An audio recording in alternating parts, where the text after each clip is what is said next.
ही काँग्रेस आणि त्यासोबत जेवढे घटक पक्ष आहेत त्यांना चांगल्या प्रकारे मारलेली आहे।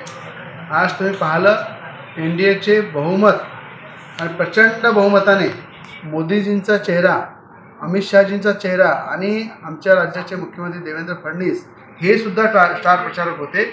आज मोदीजींवर विश्वास ठेवून, अमित शहाजींच्या रणनीतीवर विश्वास ठेवून ज्या पद्धतीनं एनडीएला बहुमत मिळालेलं आहे आणि काँग्रेसचं डिपॉझिट जप्त झाले, या ठिकाणी ईव्हीएम मशीनच्या माध्यमातून जेव्हा आरडाओरडा चालू होता त्या आरडाओरडामध्ये काँग्रेस आहे, उबाटा गट आहे, उद्धव ठाकरेंचा राज ठाकरे आहे, अनेक अशा गटांनी वारंवार ईव्हीएम मशीनचा उदो करून जेव्हा आरोप केले त्या सगळ्यांवर चपकार बसवण्याचं काम हे बिहारच्या जनतेने केलेलं आहे की लोकशाहीचा विजय, लोकहिताचा विजय आणि भाजपने केलेले कामं हे जमिनीपर्यंत लोकांपर्यंत पोचलेले आहे। त्या सगळ्या लोकांनी डोक्यावर घेऊन खऱ्या अर्थानं एनडीएचा विजय केलेला आहे, मोदींच्या विचाराचा विजय केलेला आहे आणि यासाठी मी मनापासून बिहारच्या जनतेचं अभिनंदन करीन।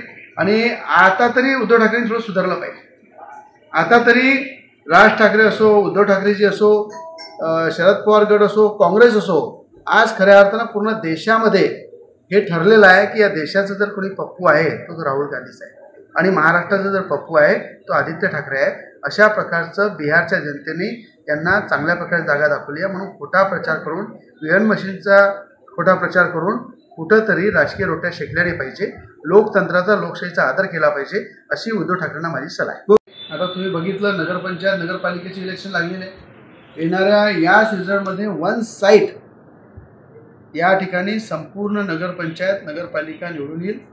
त्यानंतर महानगरपालिका आहे, मुंबई महानगरपालिकेमध्ये सुद्धा ऐतिहासिक विजय हा भाजपचा होईल। त्याचप्रमाणे महाराष्ट्रामध्ये जिथे महानगरपालिका आहे, जिल्हा परिषद आहे, तो सुद्धा रिझल्ट ऐतिहासिक राहणार आहे। म्हणून यांनी आता खऱ्या अर्थानं ज्या विचारावर उद्धव ठाकरे चालत होते त्या खऱ्या अर्थानं बाळासाहेबांचे विचार महाराष्ट्रामध्ये, देशामध्ये मोदीजी चालत आहे, देवेंद्र फडणवीस साहेब चालत आहे बाळासाहेबांच्या विचारावर। त्या ठिकाणी अमित शहाजींची रणनीती देशामध्ये बाळासाहेबांच्या विचाराची आहे आणि पूर्णपणे उद्धव ठाकरे आता हे 10 जनपद सोनिया गांधी, राहुल गांधींच्या विचारावर चालत आहे।